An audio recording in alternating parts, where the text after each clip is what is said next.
वफाकी दारुल हुकूमत के सेक्टर G6 आपारा में भी मजहबी जमातों की जानिब से एहतजाज किया जा रहा है। रेड जोन में भी कंटेनर्स रख दिए गए हैं और किसी हंगामी सूरत हाल से निमटने के लिए पुलिस की भारी नफरी तैनात है। कराची में लियारी एक्सप्रेसवे, स्टार गेट, नुमाइश चौरंगी, बल्दिया और नेटी पुल समेत मुतादिद इलाकों में भी एहतजाज जारी है। सुपर हाईवे को भी ब्लॉक कर दिया गया और हैदराबाद से कराची की दो तरफा ट्रैफिक मुअत्तल हो गई। मजहबी जमातों के कारकुन सड़कों पर टायर जलाकर एहतजाज कर रहे हैं, जिससे ट्रैफिक की रवानी मुतासिर हुई है।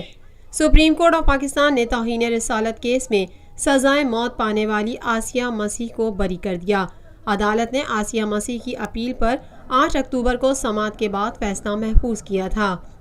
आसिया मसीह ने सजाए मौत के खिलाफ 2015 में अदालत उज़्मा में अपील दायर की थी, जिसका फैसला आज सुनाया गया है।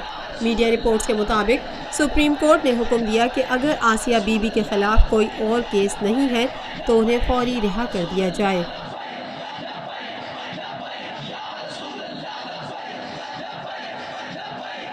पाकिस्तान में पहली मर्तबा हालात हाजरा के मुख्तसर मगर जामे प्रोग्राम्स, खबरों, तबसरों के अलावा दीगर समाजी, तिजारती, सकाफती, तफरीही, मालूमाती, मजहबी, तालीमी, सेहत और बच्चों के प्रोग्राम्स सिर्फ TNN TV पर।